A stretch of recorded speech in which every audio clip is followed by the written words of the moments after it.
One of the most challenging exercises that I had to do as a hypermobile person with hyperextending knees was a simple hip hinge. So let me show you what a hip hinge is. You're just going to start with your feet pointing straight ahead, hip distance apart, and with the knees straight, you bend forward at the hip joint, taking your trunk over in one piece.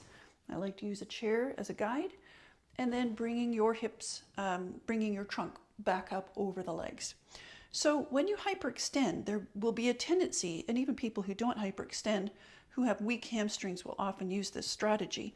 There will be a tendency to buckle your knees backwards and lock them out on the tendons on the back of the knee.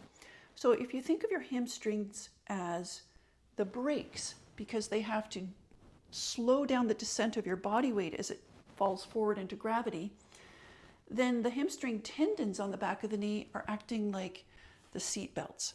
So if your brakes aren't operating well, you better make sure your seat belts are on. However, we want to use our muscles because that's going to increase your metabolism and strengthen those muscles. So here's what I had to do as somebody who hyperextended. Feet are hip distance apart, parallel. I'll shift to one side, press that foot into the floor so that I can lift the other foot and keep both knees straight. And then I'll do the hip hinge on that single leg. So when you're doing it on a single leg, of course, that leg's hamstrings have to lift the same weight, the weight of your trunk, so you're actually doubling the work. And that's what helps strengthen those hamstrings.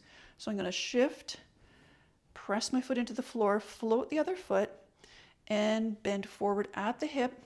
Now you might not be able to come over quite as far because the objective here isn't to stretch the hamstring, it's to be able to do this exercise and lower your trunk weight forward, pull your trunk weight back up, all without buckling backwards and just resting on your hamstring tendons.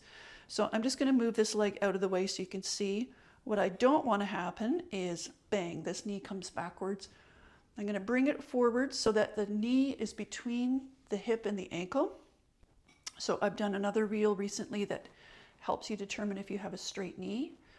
And then you can do several of these. So make sure you stay in one piece. It's always good to look in a mirror when you're doing this from the side.